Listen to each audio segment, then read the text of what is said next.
तो इनका अगला प्रश्न है, क्या स्वचेतना भी चित्तवृत्ति ही है? हाँ जी, बिल्कुल चित्तवृत्ति है। जैसे कि हमने परिभाषा ही की है इसकी कि चेतना वो ज्ञान है कि मैं अनुभव करता हूँ या अनुभव करता है, बस मैं को भी हटा दें उसमें से। बड़ा सरल सा ज्ञान है कि अनुभव करता है, और ये ज्ञान बहुत प्राकृतिक है। ज्ञान अभिव्यक्त नहीं हो रहा। क्यों? क्योंकि कुछ जीवों में ये परत अभी तक बनी नहीं है ज्ञान की। ज्ञान क्या है? स्मृति है, और ये परत मनुष्य में बन गई है। विकास क्रम होते होते यहाँ हम पहुंच गए हैं कि इस तरह का ज्ञान अब संग्रहित हो सकता है। जो निचले जीव हैं उनमें केवल उत्तरजीविता का ज्ञान है। खाना क्या है, पीना क्या है, कैसे भागना है, कैसे उड़ना है, इतना ही है। मशीनों की तरह है। मनुष्य में ये भी ज्ञान है कि इन अनुभवों को देखने वाला भी है, और यहाँ तक ये भी ज्ञान है कि इन अनुभवों को देखने वाला अस्तित्व स्वयं है। इसी को हम मूल ज्ञान, आध्यात्मिक ज्ञान कहते हैं। ये बात और है कि सभी मनुष्यों में नहीं है, क्योंकि सबका विकास क्रम अभी तक नहीं हुआ है। ये विकास क्रम गुरु के संपर्क में आते ही तेज हो जाता है, नहीं तो चलता रहता है, और एक दिन तो ये परत बनी जाती है, लेकिन उसमें कई जन्म निकल जाते हैं। गुरु के संपर्क में आते ही ये प्रेरित हो जाती है परत। जैसे आप आदिवासियों के एक झुंड को छोड़ दे जंगल में, तो विकास उनका होता रहेगा। एक दिन इस अवस्था में पहुंचेंगे कि उनकी भाषा अपनी बन जाएगी। केवल चीखने चिल्लाने की जगह उनकी कुछ भाषा बन जाएगी। एक दिन इस अवस्था में पहुंच जाएंगे कि वो केवल चित्र बनाने की जगह अक्षर बनाने लगेंगे। उन सांकेतिक अक्षरों के जो चिन्ह है, उनसे उनकी लिखित भाषा बन जाएगी। ऐसे धीरे धीरे वो आदिवासी 1-2 हजार वर्ष बाद थोड़े बहुत सभ्य दिखने लगेंगे, सभ्यता दिखने लगेगी, उनका सामाजिक विकास हो जाएगा।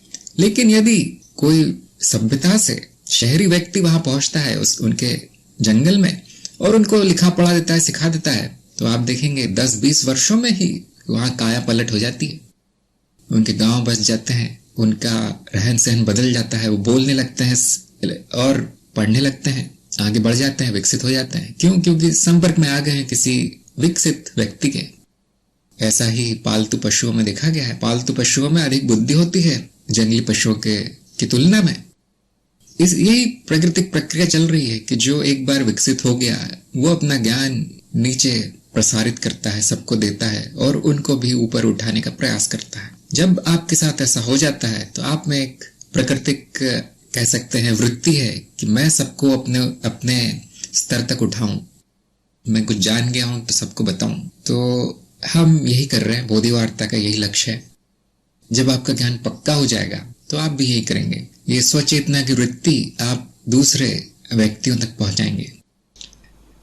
रजत ने पूछा है, इस जीवन का परम लक्ष्य क्या होना चाहिए? देखिए, ज्ञान मार्ग में अगर आप आ गए तो ज्ञान होना चाहिए आपके जीवन का लक्ष्य, और उसका जो साइड इफेक्ट है वो मनुष्य जीवन से मुक्ति हो जाती है, और कुछ कर नहीं सकता मनुष्य के हाथ में और कुछ नहीं है। अज्ञान का नाश करना मनुष्य के हाथ में है, जो गुरु के द्वारा संभव है, और उसका जो परिणाम आता है वो है मनुष्य जीवन से मुक्ति। इसलिए मैंने कहा है मनुष्य जीवन का लक्ष्य है मनुष्य जीवन से मुक्ति। ज्ञान तो होगा नहीं, तो यही हो गया आपका मनुष्य जीवन अंत हो जाएगा, देव योनि। कुछ लोग कहेंगे नहीं, मनुष्य जीवन का ये होना चाहिए, बोधिसत्व होना चाहिए उनको, और विलीनता होनी चाहिए, और पर ब्रह्म में। मैंने कहा देखिए, आप कुछ नहीं जानते। आप कल क्या होगा वो भी नहीं जानते, अगले घंटे क्या होगा वो भी नहीं जानते। तो ये इतनी दूर दूर की नहीं सोचनी चाहिए, एक कदम आगे सोचिए, अपना लक्ष्य रखिए। मनुष्य जीवन नहीं चाहिए, मृत्यु लोक नहीं चाहिए, ये जो आवागमन हो रहा है आवागमन नहीं चाहिए, बहुत हो गया। क्यों हो रहा है आप जानते हैं? अज्ञान के कारण हो रहा है। अज्ञान का नाश कर लीजिए, फिर जो करना कीजिए। फिर मैं बोलता हूँ लक्ष्यहीनता ही लक्ष्य है फिर तो आपका।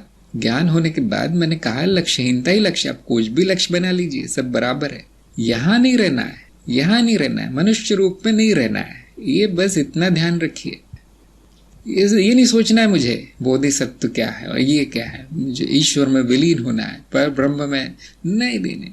ये मनुष्य नहीं जानता है, सब चीजें अनुमानित है, सब किसी को अनुभव नहीं है इसका। तो ये इसलिए मैंने आपको एक छोटा लक्ष्य दिया है। छोटा है, देखिए, मनुष्य जीवन के पार हो जाना, परे हो जाना। और आपके बोलेंगे नहीं इच्छाएं नहीं होंगी, ये नहीं होगा, नहीं सब होगा। शरीर नहीं होगा, देव रूप होंगे आप, दिव्य रूप जो पहले से हैं, आप पहले से हैं।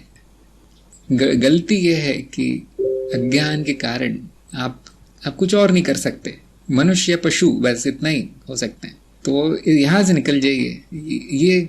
ये बड़ी सीढ़ी है जो लांघनी पड़ती मनुष्य को।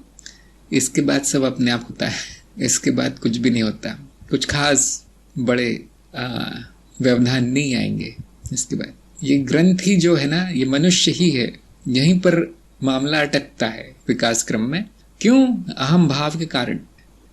सारा का सारा अज्ञान भी अहम भाव के कारण ही आता है। अहम ना हो तो मनुष्य बोध है, फिर प्रकृति माया देवी उसकी प्रगति करती है। अहम ना हो तो अहम आते ही साथ सब गड़बड़ हो जाता है। अहम क्या कहता है कि मैं शरीर हूं, मैं ये हूं, मैं अमीर हूं, मैं गरीब हूं, मैं ऐसा हूं, मैं वैसा हूं, मुझे ये चाहिए, ये इच्छा मेरी है, वो इच्छा मेरी नहीं है। इस तरह से जैसे ही अहम आता है सब व्यवधान पड़ जाता है दैविक कार्य में। लेकिन अहम के बिना मनुष्य जीवन भी नहीं होता, तो इसलिए उसको रखना पड़ता है। अब यहां से आपको केवल गुरु ही निकाल सकता है, यहां से केवल गुरु निकाल सकता है, क्योंकि गुरु ने ही अहम की मिथ्या देखी है।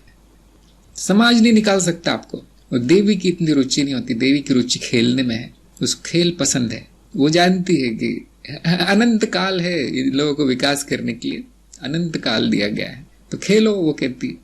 गुरु नहीं कहता, गुरु कहता नहीं, निकलो यहां से, बहुत हो गया माया का खेल, हो गए तुम्हारे 100 जन्म हो गए, अब तो ले लो ज्ञान, अब तो ले लो, ऐसा गुरु बोलता है। और उसमें वो जो अर्जेंसी दिखाई देती है, उसमें जो जल्दीबाजी दिखाई देती है, मेरे वाक्यों में भी आप देखेंगे। बहुत से लोग मुझे इधर उधर के प्रश्न करते हैं और मैं कहता हूँ आ गए हो ज्ञान मार्ग पे, अब ये सब क्या सोच रहे हो? महाअवतार बाबा जी गुरु कौन थे? मैंने कहा क्या करोगे तुम? क्या करोगे तुम? बिल्ली के कितने जन्म होते हैं? 7 होते हैं कि 9 होते हैं कि 8.5 होते हैं? मैंने कहा बेटा मनुष्य योनि से निकल जाओ, फिर बिल्लियों के जन्म गिनते रहना, तुम्हारे पास काम नहीं है। फिर महाअवतार बाबा जी को ढूंढते रहना, पहले यहां से निकलो। ज्ञान ले लो, आत्मज्ञान ले लो, सबसे जरूरी यही काम है। इसीलिए हम साधक बने हैं, समय व्यर्थ करने के लिए नहीं बने साधक। यहाँ पे नहीं ये मार्ग अच्छा है, वो मार्ग बुरा है। अच्छा ठीक है, कितने दिन करोगे? लेकिन इतना कितने दिन ये मार्गों को भिड़ाते रहोगे बॉक्सिंग रिंग में? अब एक मार्ग ले लो और निकलो यहाँ से, है ना? नहीं ये वीडियो देखिए, इसमें ये कहा है उसने। अच्छा ठीक है, कितने वीडियो देखोगे? कि जिंदगी भर वीडियो देखोगे? तो मेरे शब्दों में भी जल्दीबाजी होती कि मार्ग पकड़ लो, गुरु पकड़ लो, फिर आराम करना। मैं तो आराम ही करता हूँ, देखिए मैं केवल आराम करता हूँ, कुछ काम नहीं करता। हमारा जन्म काम करने के लिए नहीं हुआ, ये सब भटकने के लिए नहीं हुआ, हमारा जन्म आराम करने के लिए हुआ है। एक बार ज्ञान ले लीजिए, फिर हमेशा के लिए आराम है। स्नेहलता ने कहा है करोड़पति अरबपति खरबपति के पास भी वो नहीं है जो आपके पास है, जो आप बांटते रहते हैं लेकिन कभी कमी नहीं होती। देखिए जो मेरे पास है आपके पास भी है, और हाँ जो करोड़पति अरबपति है वो सोच भी नहीं सकता इसको पाने का। जीसस क्राइस्ट ने कहा है कि जो अमीर है वो स्वर्ग नहीं जा सकते। लोगों ने कुछ अलग ही उसका मतलब निकाल लिया है ना। उन्होंने अंग्रेजी में कौन बताएगा मुझे? आजकल याद नहीं रहता मुझे। बाइबल में कहा गया ये कि जिनके पास ज्यादा पैसे आ गए वो भगवान को नहीं पा सकते, ऐसा क्राइस्ट ने कह दिया। क्यों? क्योंकि उसी में फंस जाते हैं बेचारे जो अध्यात्म करियर बनाना चाहते हैं। ध्यान दीजिए इस बात पे। सबसे बड़ी जो संपत्ति है वो ज्ञान है, सबसे बड़ा धन ज्ञान है। हाँ, सैफ ने बताया सुई की नोक में ऊंट जाना, क्राइस्ट ने बोला। तो देखिए सभी जो ज्ञानी जन हैं, सभी महागुरु जो हैं, उन्होंने एक ही बात बोली है। सबने बात पे ध्यान दीजिए, उनकी बहुत काम आएगा। मैं वही देता हूँ आपको जो आपका है, ये बात ध्यान रखिए। स्नेहलता वैसे बात सही कही है, लेकिन मैं वही देता हूँ, गुरु वही देता है जो आपके पास पहले से है। मैंने आपको ऐसा कुछ दिया है जो आप पहले से नहीं है। आपको मैंने कुछ भी नहीं दिया, वैसे देखा जाए तो कुछ भी नहीं दिया। क्यों? क्योंकि आप संपूर्ण हैं। देखिए कुछ दे नहीं सकता मैं ले सकता हूँ। जैसे मैं कहता हूँ ना, गुरु सब छीन लेता है। हाँ, ये सब अरब खरब सब छीन लिया जाएगा आपसे, तो अंत में शरीर भी नहीं बचता आपका, तो मैं सब छीन लेता हूँ और वही आप हैं। जब सब छूट जाता है तो सब मिल जाता है। ये सूत्र है आपका। सब कुछ खो जाता है तो ही सब कुछ पाया जा सकता है। बहुत अच्छे अच्छे आप लोगों के संदेश आए हैं। वास्तविक रूप ही पूर्ण है, पद्मजा ने कहा है। जो भी संपूर्ण है, शुभम ने कहा है। मुझे बड़ा अच्छा लगता है जब समझ देखता हूँ लोगों में कि ज्ञान का प्रकाश फूट रहा है उनमें। बड़ा अच्छा लगता है। कोई कोई दिन मेरा बड़ा अच्छा जाता है। किसी किसी दिन मैं अज्ञानी से मिल लेता हूँ, किसी किसी दिन अज्ञानी से पाला पड़ जाता है, उस दिन दिमाग सटक जाता है। प्रीति ने कहा, जन्म मरण से मुक्ति और जीव के विकास क्रम में क्या अंतर है? मैं जन्म मरण से मुक्त हूँ, ये तो आप जानते होंगे। मेरा न जन्म होता है न मृत्यु होती है। मैं इन प्रक्रियाओं का दृष्टा हूँ। और ये जन्म मृत्यु की जो घटना है विकास क्रम का अभिन्न अंग है। इसके बिना विकास नहीं होता। इस तरह के योनि से गुजरना ही पड़ता है जहाँ जन्म मृत्यु होते हैं। आप इसके पहले देख लीजिए, मृत्यु ही मृत्यु है। पत्थर मृत है, नदी नाले पहाड़ मृत है, उसमें गति दिख पड़ती है, लेकिन है, हम इसको जीवित नहीं कहेंगे।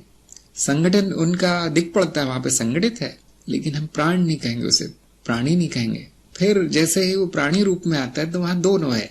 थोड़ी देर के लिए जीवन है, थोड़ी और बाकी मृत्यु है। और फिर उसके ऊपर जब विकास क्रम होता है तो जीवन ही जीवन है, फिर मृत्यु नहीं है, फिर अमरता है। और आप देखेंगे कि ये अमरता ही मृत और अमृत के रूप में प्रकट है जीवन ही संपूर्ण, जीवन ही जीवन है। और वो कभी कभी प्राणी और प्राण रहित चर अचर के रूप में आ जाता है। उसमें कोई बहुत बुरी बात नहीं है। इसलिए मृत्यु जो है इतने डरने की चीज नहीं है और उसमें कोई बुराई नहीं है। और रोने की कोई बात नहीं। वहां कोई मरता है तो रोने की जरूरत नहीं है, क्योंकि जो मृत था वो पहले से ही मृत था। जो जीवित तो पहले से जीवित है। आपके सामने जो घटना हुई है अर्थहीन सी घटना है। विकास क्रम की प्रक्रिया आपके आंखों के सामने चल रही है, आप उसके साक्षी हो, तो इसमें रोने की क्या बात है? पेड़ में हरे पत्ते आते हैं, वो झड़ जाते हैं, आपके रोते हैं वो देख के। पेड़ तो सदा है, नए पत्ते आएंगे फिर झड़ जाएंगे। इसी तरह से जीवन सदा है। उस मृत्यु जीवन का ही भाग है, अभिन्न अंग है, कुछ दिनों का खेल, तो उसके बाद वो भी बंद हो जाती। तो जीव का विकास क्रम चल रहा है निरंतर और चलता रहेगा अनंत काल तक। और उसमें बीच में एक दो घटनाएं हो जाती हैं मृत्यु जैसी, जन्म मरण जैसी। तो इसमें तरह तरह के दृष्टिकोण हो सकते हैं, मैं जानता हूँ, लेकिन ये ज्ञान मार्ग का ये दृष्टिकोण है। हमने इसमें मृत्यु का पूरा महत्व समाप्त कर दिया है। जन्म जब मृत्यु नहीं तो जन्म का भी महत्व नहीं होता। फिर अच्छा पैदा हो गए, हाँ स्वागत है आपका मृत्यु लोक में, कुछ ही दिन रहोगे, उसका थोड़ा सा उपयोग कर लो, जीवन ही जीवन है। भारती ने कहा, चित्त के विकास क्रम में जो अशुद्ध चित्त होते हैं वो नष्ट हो जाते हैं और जो शुद्ध होते जाते हैं उनका विकास होता रहता है, नई परतें बनती जाती हैं। क्या ये सही समझ है? एक थोड़ी सी गलती इसमें कि जो अशुद्ध है वो एकदम से नष्ट नहीं हो जाते, उनकी शुद्धि हो जाती है। ये बात आप देख पाएंगे कि अशुद्ध होने का मतलब ये नहीं कि उसको शाप मिला है कि अब नष्ट ही हो जाएगा वो। ऐसे तो हम सभी नष्ट हो जाते, फिर विकास की वो संभावना नहीं रहती किसी में। तो ऐसा नहीं कहेंगे कि जो अशुद्ध है वो नष्ट हो जाता है, ऐसा नहीं। जो विकास नहीं कर पा रहा किसी कारण से वो नष्ट हो जाता है। अशुद्ध में संभावना है शुद्ध होने की। तो ऐसा क्या है जो नष्ट हो जाता है? कुछ भी नहीं, कुछ भी नष्ट नहीं होता प्रकृति में। वो वही जीव जो विकास नहीं कर पा रहा, वो रचनाएं सरल होती जाती हैं और उनसे दोबारा विकास क्रम होकर जटिल रचनाएं बनने लगती। तो हाँ, थोड़ी देर हो जाती विकास क्रम में, इतना कह सकते हैं आप, लेकिन वो नष्ट नहीं होता, धीमा हो जाता है उनका विकास क्रम। क्या ऐसा संभव है कि वो जो जीव है या वो जो कारण शरीर है वो पूरा का पूरा नाश ही हो जाए, वो दिखे भी ना? तो हम ऐसा कहते जरूर हैं कि कर्म अच्छे नहीं है तो इस तरह का पतन हो जाएगा, लेकिन एक स्तर पे पहुंच के वो पतन दोबारा उन्नति की ओर चला जाता है। और वो उन्नति भी उन्नति नहीं होती रहती, वो भी विलीनता में चला जाता है। और विलीनता भी नहीं रहती, वो चक्र फिर से शुरू हो जाता है। और ऐसा सबके साथ एक साथ नहीं होता, क्रमबद्ध है, क्रमबद्ध तो नहीं कहेंगे, अलग अलग समय पे अलग अलग होता है। इसलिए चक्र चलते ही रहते हैं, इनका कभी अभाव नहीं देखा जाता। तो जिसने ये जान लिया उसको चिंता नहीं रहेगी कि चित्त का क्या हो रहा है। और ये तो बिल्कुल नहीं कहेगा कि मेरे चित्त का विकास नहीं हुआ, कि मेरा तो कुछ नहीं है, या फिर सब कुछ तो मेरा ही है, मैं ही तो हूं सब कुछ। अब यहाँ प्रश्न नष्ट हो जाता है, और कुछ नष्ट नहीं होता इस माया में। आपका अज्ञान नष्ट हो जाता है, आपके प्रश्न नष्ट हो जाते हैं। देखिए तो आपकी समझ सही दिशा में जा रही है, इतना कह सकते हैं, लेकिन अभी पूर्ण समझ नहीं है, पूर्णता नहीं आई है समझ में भारती के। अंकुश का प्रश्न है कि चित्त का विकास क्रम हो रहा है और चित्त पर ब्रह्म संभाव, चित्त मानव चित्त विलीन चित्त से वापस पर ब्रह्म की तरफ आता है, और क्योंकि ये विकास क्रम चक्र में चलता है तो निश्चित है कि चित्त की प्रक्रिया बार बार दोहराएगी। तो मेरे प्रश्न है, पहला प्रश्न कि विलीनता से निचली परतों में जैसे जानवर रूप और फिर मानव रूप में जन्म लेना ही है, तो प्रगति का क्या लाभ है? देखिए, इसे प्रगति नहीं कहते हैं, इसे विकास क्रम कहते हैं। और अस्तित्व में कोई भी प्रक्रिया लाभ के लिए नहीं हो रही। लाभ से आपका ये कहने का मतलब है कि इसका आशय क्या है, उसका कारण क्या है, क्यों करना है वो। तो यहाँ पर अज्ञान ये है कि किसी लाभ के लिए हो रहा है जो भी हो रहा है। ध्यान दीजिए, कुछ हो नहीं रहा है, सब प्रतीत होता है, सब सपना है। सपने का कोई लाभ नहीं है। जो प्रतीत होता है, जो है ही नहीं, मिथ्या है। मिथ्या का क्या लाभ है? खेल है, लीला है। तो जिसको लाभ चाहिए विकास क्रम से, कुछ नहीं मिलेगा। प्रगति नहीं कहते उसे। प्रगति का अर्थ है कि आपकी इस चक्र से मुक्ति होगी। मुक्ति कैसे होगी? अभी अभी मैंने बताया, केवल ज्ञान होगा कि मैं मुक्त हूं। वो चक्र कैसे बंद होगा? बंद नहीं होगा, कभी बंद नहीं होगा। क्यों बंद नहीं होगा? कभी शुरू नहीं हुआ। जो शुरू नहीं हुआ वो बंद नहीं होगा। जैसे मैं उदाहरण देता हूं, बहुत लोगों की समझ में ही नहीं आता ऐसा क्यों। मैं उदाहरण देता हूं कि मान लीजिए आप सपना देख रहे हैं रात में, और सपने में आपने कोई कार्य शुरू किया है। अब सपना खुल जाता है और आप सोचते हैं जो मैंने कार्य सपने में शुरू किया था वो बंद कैसे हो। लेकिन ध्यान से देखिए, वो सपना था, उसमें कोई कार्य शुरू नहीं हुआ, उसका कोई फल ही नहीं आ रहा है, कुछ काम हो नहीं रहा है। मान लीजिए आप किसान हैं, आपको फसल उगानी है। अब आप सपने में बीज डाल रहे हैं और आप उठ जाते हैं, आप कहते हैं कि फसल क्यों नहीं आ रही है मेरे खेत में, सब बंजर वैसे ही पड़ा है, कुछ उग क्यों नहीं रहा। आप देखेंगे वो हुआ नहीं, कभी किया नहीं गया, इसलिए उसे कोई फल नहीं आ रहा। इसी तरह से जो भी विकास होता है इस अस्तित्व में फल रहित है, बेकार है, मिथ्या है। तो इस प्रश्न के पीछे मान्यता है कि कोई लाभ हो सकता है, इसलिए पूछा जा रहा है कि ये बताइए कि इसका लाभ क्या है। अस्तित्व में किसी भी चीज का कोई लाभ नहीं। लाभ मनुष्य की एक कल्पना है, कारण रहित है सब कुछ। दूसरा प्रश्न है कि चित्त के विकास क्रम को ऊपर की परतों तक पहुंचा करके चित्त को वहां ठहराया जा सकता है, जैसे देव योनि, ताकि ना ही निचली परतों में आ सके चित्त, ना ही विलीनता की तरफ प्रगति कर सके। ठहराव असंभव है। चित्त की आप बात कर रहे हैं तो चित्त नाद मात्र है, नाद ठहर नहीं सकता, ये तो सभी जानते होंगे। परिवर्तन सृष्टि का नियम है, उसको लंबा किया जा सकता है। हाँ, हजारों हजारों करोड़ों करोड़ों साल खींचा जा सकता है। उसमें साल का क्या अर्थ है आप बोलेंगे? वहां तो सूरज भी नहीं, चांद भी नहीं, पृथ्वी भी नहीं है देवलोक में, तो साल कैसे गिनेंगे? तो वहां काल का भी अर्थ नहीं है, न साल है न काल है, केवल चित्त का अनुभव मात्र है। और चित्त निर्मित है क्योंकि काल आप जितना चाहे बना सकते हैं। और जो देव योनि में है उनको पता है इसका कोई मतलब नहीं है, बेकार सी चीज है। देव योनि भी बेकार है, पूरी तरह से अर्थहीन है, पूरी तरह से मिथ्या है। किसको पसंद आती है? वो जो नए नए आए वहां पे। जैसे आपको पता ही होगा, जो गांव से शहर आता है नया नया बहुत पसंद आता है उसको, और 2 साल रह ले तो शहर ही नरक हो जाता है। इसी तरह से आप किसी अच्छी जगह जाएंगे, बीच पे जाएंगे, कहीं पहाड़ों पर जाएंगे, आपको 2-3 दिन तक तो बहुत मजा आएगा।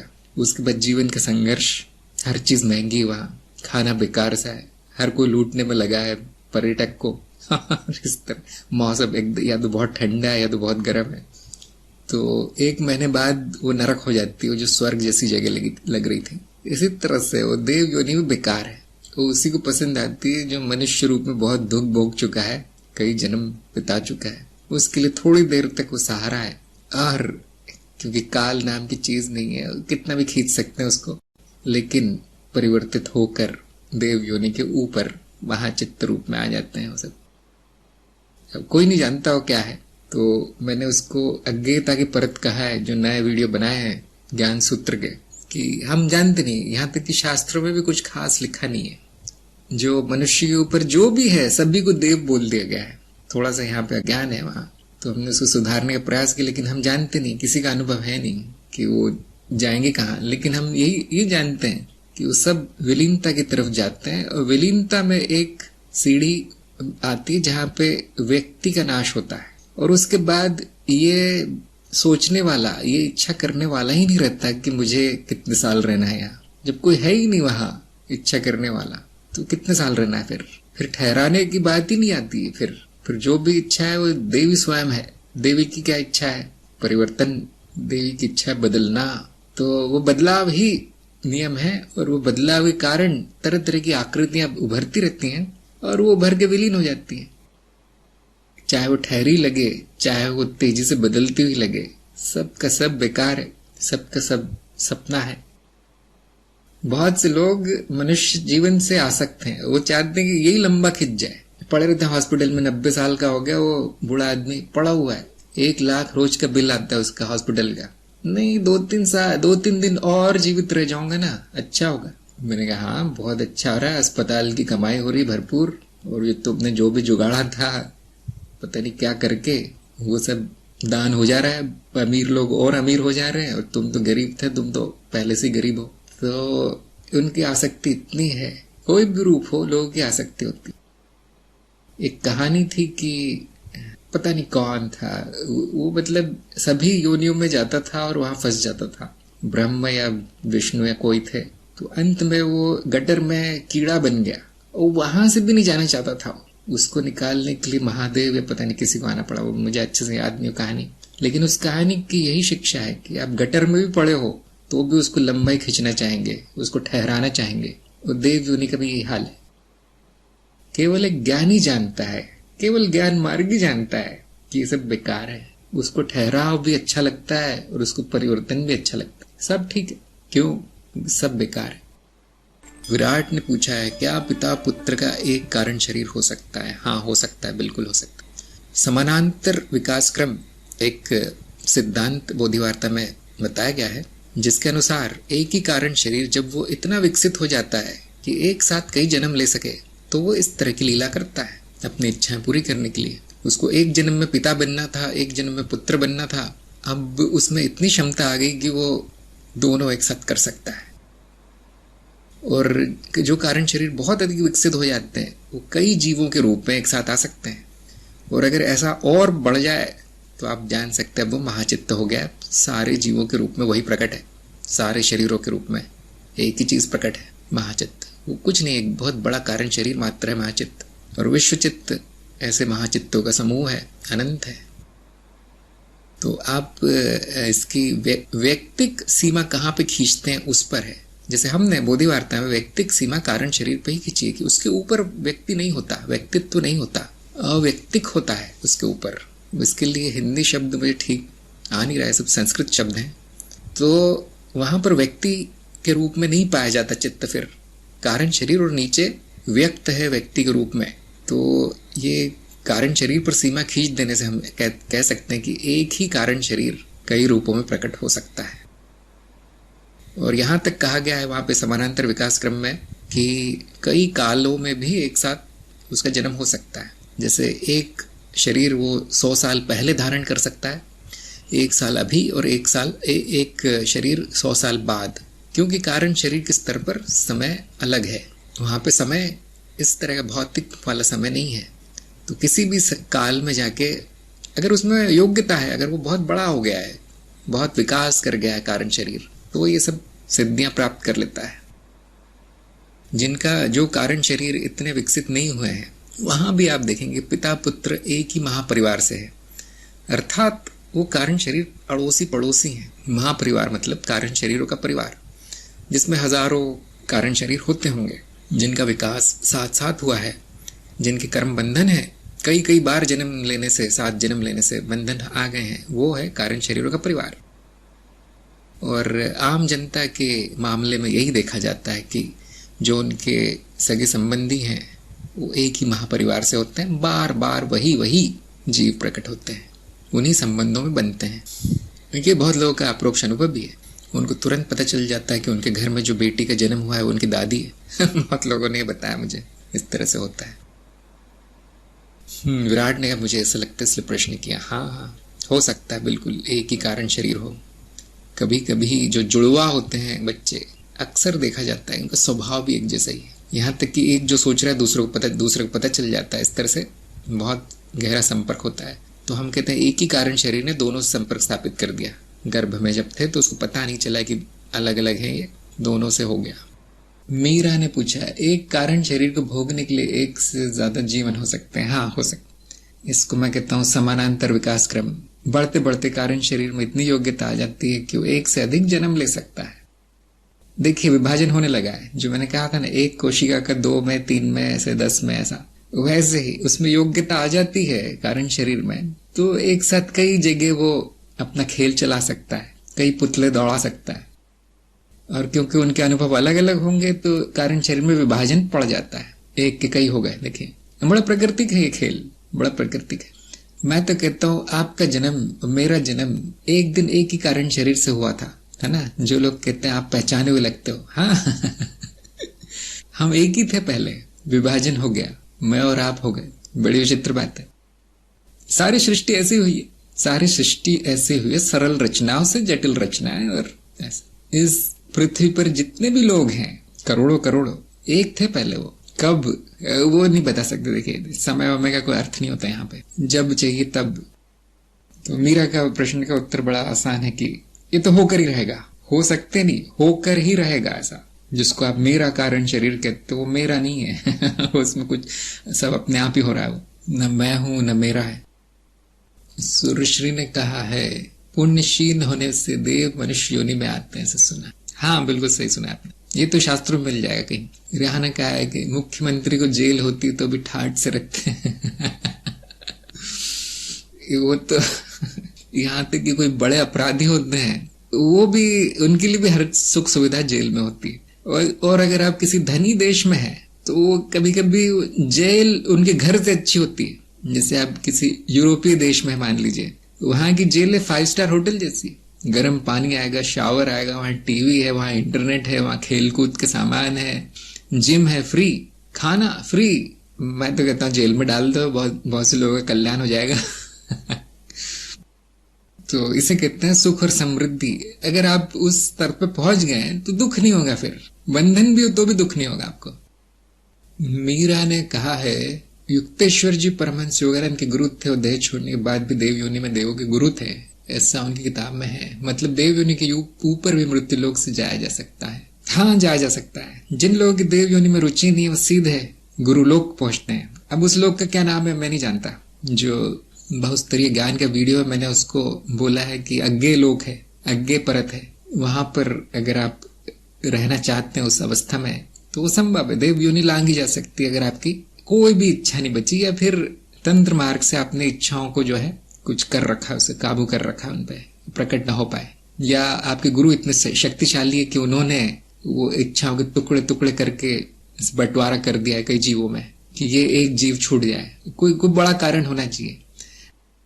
अब ऐसे में बोलने लगूं तो आप सोचेंगे तो पता नहीं बैठे बैठे किससे बना रहे हैं, लेकिन मैंने ये सब सुनी हुई बातें हैं, सुनी सुनाई बातें मैं आपके सामने दोहरा रहा हूं।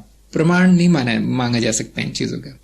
कोई गुरु शक्तिशाली है तो सारे कर्म अभी खत्म कर सकता है, वो देव योनि के पार पहुंचा सकता है। आप में कुछ बड़ी संभावना होनी चाहिए कि वहां पर जो भी शक्तियां हैं देव योनि के ऊपर, वो अगर ये ठान ले, मान ले कि हाँ ये एक को यहाँ पर लाने में बड़ा कल्याण होगा, जनता कल्याण होगा, सारे जीवों का तीनों लोकों में कल्याण होगा, तो वो ये ऐसा बड़ा कदम उठा लेते हैं माया के देवी के सहयोग से।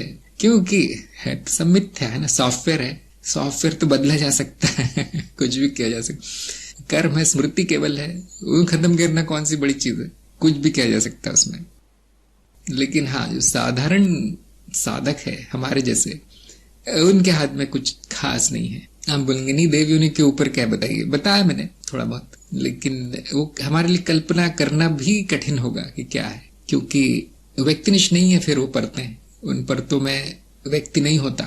बहुत से हैं, जैसे मैं कहता हूं ना, गुरु क्षेत्र बहुत से हैं। क्या बहुत से हैं, कोई नहीं जानता बहुत से क्या है। बहुत से रूप हैं, बहुत से चेहरे हैं, बहुत से रंग है, बहुत सी वृत्तियां, एक की नहीं है, व्यक्ति नहीं है गुरु क्षेत्र। इसी तरह से कई शक्तियां हैं, यहां तक कि निचली परतों में भी ऐसी कई रचनाएं हैं जो कि बहुमुखी है। आपने सुना होगा रावण के 10 मुख थे, इस तरह से। क्यों, क्या कारण है? एक नहीं है, कई है। अपने तंत्र की शक्ति के बल पर ऐसे कई जुड़ गए थे साथ में रावण के। तो अब ये तंत्र का विषय है, इसलिए मैं ज्यादा बोलना नहीं चाहता इसमें। जो तंत्र मार्ग में वो ऐसा कर सकते हैं, कई रूप धारण कर सकते, कई चेहरे होते हैं, एक नहीं है, कई है। और कोई प्रश्न है किसी का? ये आप कैसे जान सकते हो और मैं कैसे जानता हूं ये सब? और मैं बोलता क्यों हूं? अगर इसका प्रमाण नहीं है तो बोलता क्यों? क्योंकि फिर से वही स्व समानता का नियम बड़ा काम आता है। यहाँ आप यहाँ देख सकते हैं पृथ्वी पे जो एक कोशी जीव है, सिंगल सेल, उनका विकास कैसे हुआ? एक से बहुकोशी हो गए, कई कोशिकाएं जुड़ गई आपस में, फिर उनके जो अंग प्रत्यंग बन गए, जो कि कोशिकाओं के समूह है, सब जुड़ गए। क्या वो एक कोशिका है नहीं वहां पे? हाँ है, सब कुछ है। क्या वो बहुत से नहीं है? हमारा शरीर क्या बहुत से नहीं है? हाँ बहुत से हैं, एक नहीं है। हमारा शरीर भी बहुमुखी है, कई कोशिकाएं जुड़ गई है। तो स्व समानता का नियम लगा के हम कह सकते हैं कि जो कारण शरीर है इसी तरह से प्रगति करेगा। कई हो जाएंगे, कई जुड़ जाएंगे, इस तरह से नई रचना होगी वहां पे, और वो इतनी जटिल होगी कि हमारी बुद्धि के बाहर है जानना। ये इस तरह ये चित्त के नियम काम आते हैं हमें जानने के लिए कि ऊपर क्या होता होगा, ऊपरी परतों में क्या होता होगा। और ऐसा अनंत है परतों का जो मामला है, वहां कुछ भी हो सकता है, लेकिन थोड़ा बहुत अनुमान लगाया जा सकता है कि ऐसा हुआ है। देव क्यों आ जाता है मनुष्य में? अरे वही सब कुछ वैसा का वैसे ही पड़ा रहता है वहां। जैसे आप देखिए जो हमारे शरीर में कोशिकाएं हैं, उनमें जो पानी है, उनके अंदर पानी है, और वो पानी नमकीन है, मतलब उसमें ये तत्व घुले हुए हैं। और आप देखेंगे वो ठीक उतने ही है जितने कि समुद्र के पानी में होते हैं। उनमें जो नमक की मात्रा है कोशिकाओं में, ठीक उतनी है जितनी समुद्र के पानी में है। ऐसा कैसे हो गया आप बोलेंगे? कोशिका को कैसे पता कि समुद्र के पानी में कितना नमक घुला होता है, कितने प्रतिशत होता है? कोशिका को कैसे पता चला? इसमें कोई विचित्र बात नहीं है, क्योंकि कोशिकाओं का जन्म समुद्र में हुआ। वो वही स्मृति लेकर चल रही है अभी तक। मनुष्य शरीर में भी वो समुद्र के पानी में ही रहती है वो कोशिकाएं। बड़ी विचित्र चीज है ये। और आप इसको ढूंढ सकते हैं, गूगल में ढूंढ सकते हैं या जीव विज्ञान की किताब में ढूंढ सकते हैं कि सैलिनिटी जो है कोशिकाओं की समुद्र के पानी से कितनी अलग है।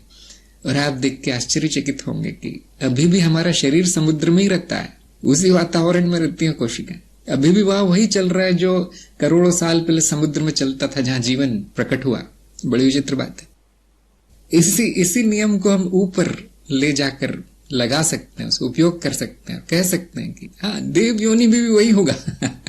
वो सब लेकर चल रहा है, वो देव जो है मनुष्यता को लेकर चल रहा है। तो कभी कभी वो भारी हो जाती है मनुष्यता और इधर प्रकट हो जाता है वो, उसका मन करता है चलो एक घूम आए देव योनि में। देव योनि बोल रहा मनुष्य योनि में। और जैसा कि इन्होंने कहा कि वो फिर ठाट बाट से आते हैं वो लोग, और वो तभी क्योंकि देव योनि देखिए उनमें थोड़ा सा नियंत्रण होता है कब प्रकट होना है। तो कलयुग में नहीं आएंगे, है ना। अगर आपके पास पैसे बहुत हैं तो आपके जो गांव खेड़े में पिकनिक मनाने नहीं जाएंगे, आप स्विट्जरलैंड जाएंगे, है ना, आप दुबई जाएंगे शॉपिंग करने। ऐसे ही जो देव योनि में है कलयुग में नहीं आएंगे, या कचरा बहुत है, गंदगी बहुत है। वो ऐसा युग चुनते हैं जहां उनकी वासना पूर्ति की बहुत संभावना है। तो सतयुग में भी नहीं आएंगे वो ऐसे युग में आते हैं जहां पे तंत्र विज्ञान और इस तरह की चीजें बहुत बढ़ गई हैं। ऐशो आराम सभी सोने की थाली में खाते हैं, ऐसी जगह वो सीधे जन्म लेते हैं, ऐसे काल में जन्म लेते हैं। क्योंकि काल भी आगे पीछे किया जा सकता है। जैसे कहते हैं ना, एक बार जो मनुष्य योनि में आ गया, थोड़ा ऊपर नीचे हो सकता है। इसी तरह से एक बार जो देव योनि में आ गया, उसके थोड़ा ऊपर नीचे अनुभव हो सकता। दिव्य अनुभव ही होंगे, उच्च कोटि के ही होंगे, दुख नाम की चीज नहीं होगी। जैसे एक धनी व्यक्ति का दुख क्या होता है कि मुझे लाल रंग की गाड़ी चाहिए थी, मेरे पास सफेद रंग की गाड़ी, 20 लाख की कार है उसके पास। बोलता है नहीं एक और खरीदनी पड़ेगी, क्यों, ये सफेद है, मुझे लाल चाहिए थी। और गरीब आदमी क्या दुख होता है कि उसकी साइकिल का टायर पंचर हो जाता है रोज। दुख होता है। तो दुख उधर भी है, दुख इधर भी है, लेकिन वहां ऐशो आराम वाला दुख है, ऐशो आराम वाला दुख है। तो रोता तो वो भी है धनी व्यक्ति, लेकिन ऐसे सुख समृद्धि में रो रहा है, उसको तकलीफ नहीं होती रोने में। तो मैं भी यही कहता हूं कि प्रगति कर लीजिए। ये मत सोचिए अरे वहां भी तो इच्छा होंगी, वहां भी दुख होगा, ये मत सोचिए। ये जो पंचर साइकिल है यहां से निकल जाइए, 20 लाख की गाड़ी में आ जाइए, जो है देव योनि। मनुष्यता, मृत्यु लोक, ये तो बस पंचर की दुकान है, यहीं बैठे रह जाएंगे आप। ये प्रगति केवल आध्यात्मिक मार्ग पर चल के संभव है। आप संसार में कितना भी प्रगति कर लीजिए, आप यहीं रहेंगे, चक्र है। तो जिनको लगता है मैं माया से कैसे निकलूं, माया, अरे पहले यहां से निकल लिया आप, ये ठीक नहीं जगह। लोग कहेंगे नहीं, योगों का प्रभाव दूसरे लोगों को भी पड़ता होगा, लेकिन इतना नहीं पड़ता। इतनी गिरावट नहीं आती, इतनी नीचता नहीं आती जितनी की मृत्यु लोक में दिख जाती है। बाहर निकली घर से, नीचता ही नीचता आपको दिखेगी। तो होगा, वहां भी प्रभाव होगा, वो वहां भी चक्र चलेगा योगों का, लेकिन सुखी रहेंगे आप वहां भी रोएंगे, लेकिन 20 लाख की गाड़ी में बैठ के रोएंगे, तो इतना दुख नहीं होगा फिर। तो ज्ञान मार्ग में हम विकास क्रम को भी स्वीकार करते हैं। हम जानते हैं कि एक दिन तो विकास क्रम हो ही जाएगा, तो आराम से बैठते हैं, आराम से ये संकल्प लेकर बैठते हैं कि ज्यादा देर ये अनुभव ना चले, और चले भी तो कोई बहुत बुरा अनुभव नहीं। देखिए, मनुष्य का अनुभव भी बहुत बुरा नहीं है। मृत्यु होती है, इतनी बुरी बात नहीं है, कपड़े बदलने जैसा है, आपको पता भी नहीं चलेगा कब हो गई। क्या बुरा है, दुर्घटनाएं होती है, जीवन तहस नहस होता है, और नकारात्मक लोग हैं, और इस तरह की, ये बुरा है। क्यों है ऐसा? मेरे ही कर्म होंगे, मैंने कुछ ऐसा किया होगा, मेरी आसक्ति होगी कहीं कि मैं पड़ा हूं यहाँ, तो वो हटने के बाद बाकी सब ठीक है। रमाकांत ने कहा है कि ज्ञान के बाद चाहे पंचर हो चाहे लाल रंग की गाड़ी हो, एक समान लगनी चाहिए, दुख नहीं होगा। बिल्कुल सही कहा आपने। हाँ, स्वर्ग नरक मृत्युलोक सबको एक समान मान लेना चाहिए, स्वीकार भाव में सब अच्छा है, और फिर जो होगा वो भी अच्छा है, खेल है खेल है। मीरा ने कहा है सॉफ्टवेयर का प्रोग्राम बहुत बढ़िया किया है, मेंटेनेंस की जरूरत नहीं, सब क्लाइंट साइड से हैंडल हो रहा है, एडमिन का कोई इंटरफेरेंस नहीं है। इसलिए प्रश्न आता है कि सॉफ्टवेयर किसने लिखा है? माया ने लिखा है, देवी ने लिखा है सब कुछ, और अपने आप हुआ है, अपने आप हुआ है, स्वयं संगठन। इसलिए इसमें मेंटेनेंस की जरूरत नहीं आती। जो कोई और बनाता है, हाँ, वो बार बार टूटता फूटता रहता है। ये क्योंकि स्वयं संगठित है, तो इसलिए पूर्ण है, सुंदर है, इससे अच्छा कुछ नहीं हो सकता। कभी कभी मैं कहता हूं ना, ठीक नहीं करना है जीवन में, सब अच्छा है, अपने आप ही चल रहा है, अच्छा ही हो रहा है। स्वयं संगठन हुआ है रचनाओं का, इसलिए वो इतनी परफेक्ट है, हर चीज, कुछ खराबी नहीं है उसमें। प्रश्न नंबर 5 है, क्या मनुष्य होने का ये अर्थ है कि चेतना अनाहत और उसके ऊपरी चक्रों में पहुंच चुकी है, अर्थात इसके नीचे के चक्र पहले से ही जागृत होंगे? नहीं, कोई चक्र नहीं है, न वो जागृत होंगे, न चेतना ऊपर पहुंचती है, न चेतना नीचे पहुंचती है। ये सब आपका अज्ञान है। आपको ना अभी तक आत्मज्ञान हुआ, ना आपको नाद का ज्ञान हुआ, ना आपको चित्त का ज्ञान हुआ। आप जो चक्रों की जो पुरानी परिभाषाएं हैं उनको गलत समझते हैं, चेतना की परिभाषा नहीं आई है आपको, इसलिए सारे प्रश्न हैं। चेतना अनाहत में नहीं पहुंच सकती, चेतना मूलाधार में नहीं पहुंच सकती, चेतना की परत है, चेतना को परत कहा गया है यहाँ पर, और वो जहां पर है वहां रहती है। यदि कोई कहता है कि चेतना नीचे पहुंच सकती है क्या, पूरी तरह अर्थहीन वाक्य है। एक परत नीचे की परत में पहुंच सकती है क्या, आप पूछ रहे हैं? घर की छत घर की फर्श में पहुंच सकती है क्या? ऐसे कैसे संभव है? चेतना को मैंने विशेष ज्ञान बताया है, जो आत्मज्ञान है, स्वयं के होने का ज्ञान, आत्मसाक्षी होने का ज्ञान। वो नीचे की परत में कैसे पहुंच सकता है? शरीर को कैसे ज्ञान होगा साक्षी का? तो बहुत अच्छा कि आपने प्रश्न पूछा, क्योंकि आपका ज्ञान सामने आ गया। अब आप वापस जाइए, कुछ कदम वापस आपको जाना पड़ेगा, जहां पर चित्त की व्याख्या की गई है वहां से शुरू कीजिए। चित्त संबंधित हमने जितनी भी सत्संगे की हैं, जितने भी प्रश्न उत्तर किए हैं, वो सब देख लीजिए। आपको वो उसके शीर्षक में ही मिल जाता है। मैंने जिस बारे में उस सत्संग में कहा गया है वो शीर्षक में आपको लिखा हुआ मिलेगा, नहीं तो उसके वीडियो के विवरण में आपको लिखा हुआ मिलेगा वो शब्द। तो आप सर्च करेंगे तो तुरंत आपके सामने वो वीडियो आ जाएगा, जिस भी विषय पर आप जानना चाहते हैं। चित्त के बारे में हमने मनन श्रृंखला में भी बहुत कुछ लिखा है, तो वो भी एक बार देख लीजिए। और ये चक्रों को पूरी तरह निकाल के फेंक दीजिए, किसी काम का नहीं है वो, किसी काम का नहीं है। आप उलझन में पड़ जाएंगे, तरह तरह के भ्रम हो जाएंगे आपको। आपने 2 मार्ग एक में मिला दिए, तो मार्गों की मिलावट नहीं करनी है। यदि आपने ज्ञान मार्ग पकड़ा है तो ज्ञान मार्ग में ही चलना है, वो नहीं तो आप साइड में चले जाएंगे। आपको आगे चलना है, इधर उधर नहीं जाना है, दाएं बाएं नहीं मुड़ना है। चक्र ज्ञान मार्ग में नहीं होते, कोई जागृति नहीं होती, कोई चक्र साधना नहीं होती ज्ञान मार्ग में। आपके प्रश्न ये बता रहे हैं कि आपने कोई मोड़ ले लिया है, यहाँ पे ज्ञान मार्ग छूट गया है अब यहाँ पे, क्योंकि ये चित्त की परतें 11वां वीडियो है, तो मुझे लगता है शुरू के 7 वीडियो आपको दोबारा देखने चाहिए। आपने जो भी लेख लिखे हैं उसको दोबारा पढ़ना चाहिए, और एक शब्दावली अपनाइए आप।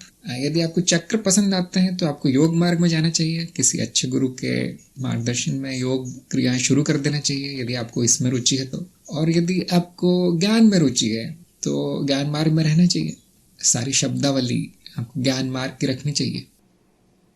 तो यही प्रश्न आप ऐसे भी कर सकते थे कि परतें कैसे सक्रिय होती हैं, उन परतों को सक्रिय करने के लिए क्या करना है, परतों की अवस्था क्या होनी चाहिए, कौन सा नाद सक्रिय नाद होगा, कौन सा नाद निष्क्रिय नाद होगा। इस तरह के प्रश्न आप पूछते तो मुझे समझ में आ जाता कि हाँ, आप पकड़ लिया है, अब ज्ञान पकड़ लिया है, अब बुद्धि जो है पटरी पर है, इसलिए इतना स्पष्ट प्रश्न आया है। लेकिन आपके प्रश्न को देख के लगता है कि खिचड़ी बन गई है, यहाँ मार्गो खिचड़ी बन गई है। कोई बात नहीं, आप ठीक कर सकते हैं। देखिए, यही फायदा होता है अनुशासित तरीके से चलने का, यही फायदा होता है चरणबद्ध तरीके से चलने का, लिखने का और वहां प्रश्न करने का।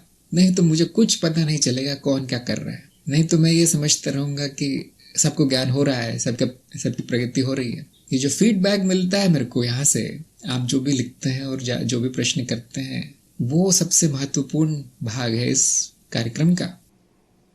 वो ना हो तो जानना असंभव है मेरे लिए। कभी कभी आप आकर बोलेंगे सत्संग में, महीने में एक आध बार शक्ल दिखाएंगे सत्संग में और फिर बोलेंगे, उससे मुझे थोड़ा बहुत अंदाजा हो जाता है कि ये कहाँ पे पड़ा है व्यक्ति। जो बहुत धीरे चलता है काम, ऐसा व्यवस्थित नहीं है, वो तीर तुक्के की तरह चलता है, वो मुझे बिल्कुल पसंद नहीं है देखा जाए तो कुछ ही लोग हैं जो इस कार्यक्रम में रुचि ले रहे हैं। मैं ऐसा नहीं कहता कि किसी को चक्रों के बारे में बोलना ही नहीं चाहिए, वो उसके बाहर बोलना चाहिए, वो कार्यक्रम के बाहर बोलना चाहिए। हम तो बहुत से मार्गों के बारे में चर्चा करते हैं, भक्ति मार्ग हो गया, भक्ति मार्ग, कर्म योग हो गया, जैन बौद्ध मार्ग, सभी के बारे में मैं चर्चा करता हूँ। लेकिन वो सत्संग में, वो बातचीत के लिए अच्छा है थोड़ी देर। वो ज्ञान मार्ग में उसके कोई खास फायदा नहीं होगा, क्योंकि मेरी खुद की बहुत रुचि है, शैव मार्ग में बहुत रुचि है, क्योंकि मैं बहुत से मार्गों पे चला हूँ पहले से, मेरी बहुत रुचि है। मैं तरह तरह का ज्ञान इकट्ठा किया है उन मार्गों के बारे में, इसलिए मैं कभी कभी बोलता हूँ, लेकिन वो ज्ञान मार्ग के अंदर नहीं आता। जो हमारा मुख्य मार्ग है वो ज्ञान मार्ग है। यदि आपका भी वही मार्ग है तो आपको बहुत फायदा होगा यहाँ पर बोधिवार्ता सत्संग में, बोधिवार्ता के वीडियो में। और यदि बाकी मार्गों में रुचि है तो आपको थोड़ा बहुत सामान्य ज्ञान मिल जाएगा बाकी मार्गों का, लेकिन और कुछ नहीं होगा, आपकी प्रगति नहीं होगी। यदि आपकी कुंडलिनी में रुचि है, मैंने उसके वीडियो बना रखे हैं, सामान्य ज्ञान मिल जाएगा। आपकी तंत्र मार्ग में रुचि है, बहुत सारे वीडियो बना रखे हैं मैंने तंत्र के बारे में, तो उसमें सामान्य ज्ञान हो जाएगा। वासना पूर्ति की श्रृंखला है या सूक्ष्म अवस्था की श्रृंखला है, लेकिन प्रगति नहीं होगी आपकी तंत्र मार्ग में मुझसे बात करने से। मनोरंजन होता है, बस मनोरंजन के लिए है। और कुछ कभी कभी साधुओं के प्रश्न आ जाते हैं कि तंत्र में ये क्या होता है और वो क्या होता है, उसके लिए वो एक तरह के जाल फैलाया गया है, साधकों को उस जाल में फंसाया जाता है और उनको तंत्र मार्ग से, योग मार्ग से या दूसरे जहां पर उनकी प्रगति नहीं हो सकती, ना के बराबर है, उनको एक नई संभावना दी जाती है ज्ञान मार्ग में आने की। नहीं तो उनके पास कोई सीढ़ी नहीं है। खाई इतनी गहरी है यहाँ पे, अज्ञान और ज्ञान के बीच में जो खाई है वो इतनी गहरी है कि उसको पार नहीं किया जा सकता, सीढ़ी नहीं है। तो हमें उस तरफ जाना पड़ता है, हमें खाई के उस तरफ जाना पड़ता है। वहां पे एक रस्सी लटकानी पड़ती है कि भाई पकड़ के आ जाओ, ऊपर आ जाओ। अब नहीं, मुझे तो ये सब समझ में नहीं आता, अद्वैत अद्वैत ये सब सांख्य व्यांख्य चित्त की परतें सब क्या है। कोई बात नहीं, मैं नीचे आता हूँ, क्या समझ में आता है, मेरी तो ये इच्छा है, मेरी तो वो इच्छा है, मुझे तो ये करना है वो करना है, ठीक है, वहां से शुरू करते हैं। और फिर उनका वहां से कार्यक्रम शुरू होता है। जो आपका ज्ञान मार्ग का कार्यक्रम है बहुत ऊपर का कार्यक्रम है, बहुत ऊपर का है। वहां बहुत कम लोग पहुंच पाएंगे, जो पहुंचेंगे बीच में अटक जाएंगे। और जो कि आप देख रहे हैं हुआ है, यहाँ पे 20-25 लोग हैं, उसमें से 2-3 लोग ही आगे बढ़ पा रहे हैं, बाकी सब अटके हैं। उनके लिए नीचे जाना पड़ता है। अच्छा, कहाँ पर कष्ट है, कहाँ पर व्यवधान है, कहाँ पे विघन है, तो वहां मुझे जाना पड़ता है, वहां पर उपाय करने पड़ते हैं। वहां रस्सी लटकाई जाती है, सीढ़ी लटकाई जाती है, अब वो पकड़ के आ सकता है। मैं जो वासना पूर्ति में लगे हैं वहां से भी लोगों को खींच सकता हूँ ऊपर, जो भक्ति में लगे हैं, अंधश्रद्धा में लगे हैं, वहां से भी खींच सकता हूँ, और जो योग में क्रियाओं में लगे, कुंडलिनी में लगे, वहां से भी मैं खींच के ला सकता हूं उनको। ये सारे उपाय, ये जाल बिछा गया है। देखिए, बहुत कम लोग समझ पाएंगे जो हमारा कार्यक्रम पूरा कर चुके हैं, जो प्रसार अवस्था में आ गए हैं, वो लोग समझ पाएंगे मैं क्या कह रहा हूं अभी। बाकी लोगों को यही लगता है बहुत बड़े गुरु हैं जो सब कुछ जानते हैं। ऐसा कुछ नहीं है। ये सब आप लोगों को फंसाने के लिए बनाया गया है, ये सारा जाल बिछाया गया है। जो मैं जानता हूं वो मैं आपको एक दिन में बता सकता हूं, लेकिन आप नहीं सुनना चाहते उसको, इसलिए सारा प्रपंच रचना पड़ता है। कुछ लोग इससे भी नीचे है, वो केवल उत्तरजीविता में लगे हैं। खाना पीना, रोना धोना, यही सब चल रहा है उनका। संबंध, शादी ब्याह। कुछ गुरु मैंने देखा है वो उस स्तर तक भी जाके खींच के ले आते हैं लोगों को। बहुत कम है ऐसे, आजकल तो शायद ही होगा कोई। जो आश्रम में भंडारा होता है, जो आश्रम में मुफ्त में खाना दिया जाता है, और जो गीत संगीत होता है, शादी ब्याह भी कुछ आश्रम में मैंने देखा है, वो गुरु जो है शादी करवाने में लगा है लोगों की। ऐसा कैसे? हाँ, हमारे आश्रम में ये लड़की आती है, ये साधना कर रही है, हाँ बात कर लीजिए उसे घर में जाके, और मैं आशीर्वाद देता हूँ तुम्हारी यहाँ पर शादी हो जाएगी। और ये गुरु जन ये तक करने में लगे हैं। अब मैं शुरू में मेरी समझ में नहीं आता है ये क्या, कौन सा अध्यात्म है? अब लोग शादी करवा रहे हो क्या? मैरिज ब्यूरो क्यों खोला है आश्रम में? लेकिन वो गुरु देखता है कि मेरे पास आया है और इसकी अभी तक उत्तरजीविता से ऊपर नहीं उठा है। मतलब जो जैविक कर्म है, आप कह रहे थे स्वादिष्ठान, ये स्वादिष्ठान है जो वासना लिप्त है। लोग नंबर 2, चक्र नंबर 2 से ऊपर नहीं उठा है। परतो वाले मॉडल में उसको देख सकते हैं कि भाव प्रेरण से ऊपर नहीं उठा है, वो वासना पूर्ति में लिप्त है वो जीव। उसके लिए भी वो गुरु उपाय करता है। खाना चाहते हो तुम, अच्छा ठीक है, अभी 10-12 साल की आयु है, तो वहां पे वो जो छोटा बच्चा है वो उसको खाने के अलावा क्या समझ में आएगा? हाँ आ जाओ, यहाँ आश्रम में हमने रखा है, ये कार्यक्रम रखा है जहाँ बहुत अच्छा खाना होगा, मिठाइयाँ होंगी। अब वो आता है अब वो हर महीने वो आश्रम में आता है, आश्रम के चक्कर लगाने लगता है वो। और जब उसकी आयु 24-30 साल तक हो जाती है, तब तक उसकी बुद्धि में कुछ जाने लगता है थोड़ा बहुत, जो गुरु कह रहे हैं। प्रवचन में बैठता है थोड़ी देर के लिए। अब कम से कम 25-30 जन्मों के बाद ज्ञान मार्ग के लायक हो जाएगा वो। 25-30 जन्म को ज्यादा नहीं होते। 100 साल का एक जन्म मान लीजिए तो 2000 साल हो गए। 2000 साल में ज्ञान मार्ग में आना बहुत बड़ी उपलब्धि है पशुवृत्ति के व्यक्ति के लिए। इसके भी नीचे गुरुजन गए हैं, जिसके बारे में बताना ठीक नहीं होगा, क्योंकि आप लोगों का अनुभव नहीं होगा। आप लोगों का ये जरूर अनुभव होगा जो मैंने बताया है कि गुरु जो है शादी ब्याह कराने में लगा है, किसी को खाना खिलाने में लगे हैं लोग। जैसे ये कार सेवा होती है गुरुद्वारे में, वो क्या है उससे वो साधक जो है उसका स्वार्थ दूर होता है। और कुछ लोग जो पशुवृत्ति में है, पशुवृत्ति अर्थात मूलाधार, अर्थात जो निचली परतें मैंने बताई हैं, जैविक परतें, ये सब उनमें ही पड़ा है वो, उनमें ही वो रचनाएं पड़ी हैं अभी तक, उनमें ही नाच चल रहा है अभी तक, उस जीव का ऊपर नहीं जा पाया अभी तक। उनको भी ये कार सेवा के द्वारा खींच के लाया जाता है गुरुद्वारे तक। ऐसा केवल सिख पंथ में नहीं, सभी जगह मंदिरों में भी जो है इस तरह के भंडारा वगैरह किया जाता था। अब वो सब पता नहीं क्या हो गया लेकिन कुछ गुरुजन हैं जो मैंने देखा है ये करते हैं। उनमें इतनी दया है, उनमें इतनी करुणा है कि वो सबसे नीचे भी जाते हैं। वहां तक उनका जाल फैला हुआ है। मैंने उतना नहीं किया, मेरी पहुंच अभी तक तंत्र मार्ग तक ही है कि वहां तक कोई पहुंच जाए, तंत्र की बात समझ में आने लगे, उसके ऊपर से उसको खींचना संभव है। जो प्रसार में जाना चाहते हैं वो सुन लें ये बात, आपको नीचे जाना पड़ेगा, साधक ऊपर नहीं आएगा, आपको नीचे जाना पड़ेगा। ऐसी भी अवस्थाएं हैं जीव की जहां गुरु पहुंचते हैं, जो आपके अभी अनुभव में नहीं है, लेकिन मनुष्य योनि से नीचे भी योनियां हैं। कुछ गुरुओं में, कुछ गुरुजनों में इतनी करुणा है, इतना उनमें ये आप कह सकते हैं एक तरह की ऊर्जा है कि नहीं, मुझे उनके लिए भी कुछ करना है। तो वो पृथ्वी लोक के नीचे भी जाकर वहां से भी जो संभावना जहां पर दिखाई देती है जिन जीवों में, उनको खींच के ले आते हैं। फिर उनका जन्म यहाँ मृत्यु लोक में, भौतिक लोक में करवा देते हैं कुछ करके। थोड़ा बहुत प्रगति होती है तो वो गाय भैंस, कुत्ते बिल्ली, भेड़ बकरी, पक्षी इन रूपों में यहाँ प्रकट होते हैं। इसके पीछे बहुत बड़ा रहस्य है, लोगों के किसी के भी अनुभव में नहीं है, मेरे भी नहीं है, मेरे ज्यादा नहीं है। मुझे जो गुरुजनों ने बताया वो पूरा मैंने हाथ जोड़ के उसको मान लिया है। मतलब आपके ज्ञान में श्रद्धा करता है। हाँ, उन्होंने 10 में से 8 चीजें जो बताई वो सत्य निकली, तो ये 2 भी सत्य ही होनी चाहिए। ये जीवन श्रद्धा है।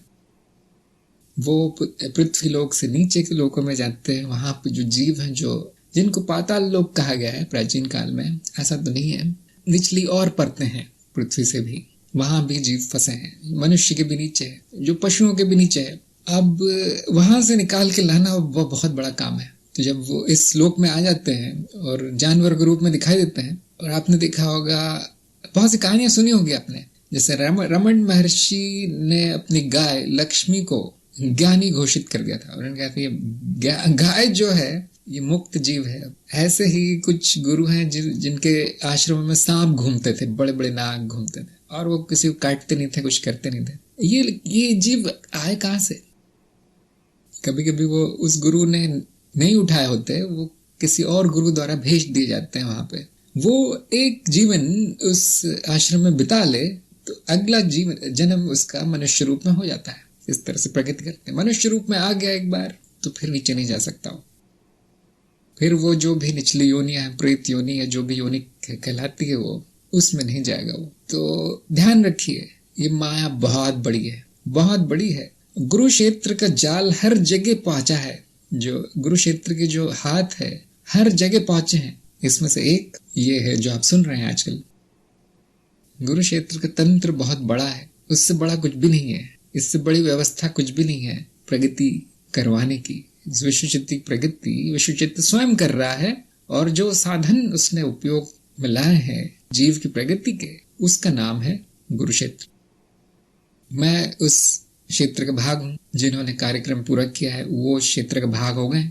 जो कार्यक्रम पूरा करेंगे वो अपने आप उस क्षेत्र में आ जाएंगे। आपको कुछ करना नहीं पड़ेगा। आपके सामने वो जीव आ जाएंगे जो तैयार हैं, जो अगला कदम लेने के लिए तैयार हैं। वो आपके सामने स्वयं आ जाएंगे। देखिए, मैं तो कुछ नहीं करता मुझे केवल सुई बराबर काम करना पड़ता है। जैसे सुई की जो चौड़ाई है उतना मुझे आगे बढ़ाना पड़ता है उस व्यक्ति को, और कुछ नहीं करता मैं। कभी कभी एक प्रश्न का उत्तर, हाँ बस उतने में काम हो जाता है उसका, वो उसका जन्म सफल हो गया। एक प्रश्न का उत्तर, कभी कभी आधा वीडियो बहुत हो गया, कभी कभी एक अक्षर वो भी बहुत हो गया उसके लिए। इस तरह से प्रगति होती है यहाँ पे। लोग कहेंगे तो बहुत धीरे होती है। हाँ, ऐसा ही होता है यहाँ पे, ऐसा ही होता है, बहुत धीरे ही होता है। लेकिन क्योंकि चित्त अनंत काल तक चलने वाला है, इसमें ये धीरे भी बहुत तेज है। जो चित्त करोड़ों करोड़ों वर्ष चलने वाला, जो कारण शरीर मान लीजिए करोड़ों वर्ष तक चलता है, वो कौन जानता है कितने वर्ष, उसमें 1-2 हजार साल कुछ भी नहीं है उसके लिए, पलक झपकने के बराबर। जैसे मनुष्य की आयु 100 साल है और उसको कोई एक काम करने में आधा घंटा लगता हो, अब वो नहीं कहेगा कि आधा घंटा ये पूरा जीवन व्यर्थ करना है। वो ये नहीं कहेगा कि आधा घंटा तो बहुत लंबा हो गया। 100 साल के सामने आधा घंटा कुछ भी नहीं है। इसी तरह से पशुवृत्ति से देववृत्ति या पशु योनि से देव योनि पहुंचने में जो समय लगता है, कुछ हजार साल का समय होगा, वो कारण शरीर के हिसाब से आधे घंटे के बराबर है, कारण शरीर की आयु के हिसाब से। इसलिए हमें कोई जल्दी नहीं होती। इसलिए किसी गुरु को यहाँ पे जल्दी नहीं है। यहाँ तक बड़े बड़े अवतार आए हैं, उन्होंने ठीक है 1-2 युद्ध कर दिए, 1-2 राक्षसों को मार दिया, उसके बाद वो भी चले गए। उनको भी जल्दी नहीं है, क्योंकि वो जानते हैं ये जो लीला है वो अनंत चलती है। उसमें ये छोटा मोटा कुछ हो गया, 1-2 जीवों ने प्रगति कर ली, कौन सी बड़ी बात है। जो जहां पर है वो बिल्कुल सही है।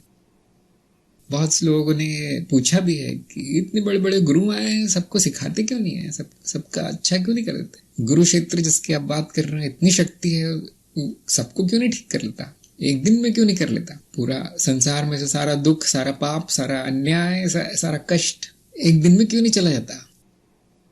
ये प्रश्न जो है पूरी तरह अज्ञान में डूबे हैं, अज्ञान की कालीख में गहरे पड़े हैं, और ऐसे लोगों को उत्तर नहीं दिया जा सकता। देखिए, जिनको थोड़ा बहुत ज्ञान हो गया है चित्त के बारे में, विश्व चित्त के बारे में, आदि आदि विकास क्रम कैसे होता है वगैरह वगैरह, उनको थोड़ा उत्तर दिया जा सकता है। वो भी मैं जानता हूँ किसी समझ में नहीं आएगा। लेकिन जो ये पूछ रहे हैं कि एक दिन में चमत्कार क्यों नहीं हो जाता सारा। उनका अज्ञान इतना गहरा है कि वहां पे झूठ बोलना पड़ता है, कुछ बनावटी मिलावटी उत्तर दे दिया जाता है वहां पे। वो उत्तर हमेशा ऐसा होता है जो उसको सुई के बराबर हिला दे, सुई के बराबर प्रगति करवा दे उसकी, उससे ज्यादा हम नहीं करते कुछ।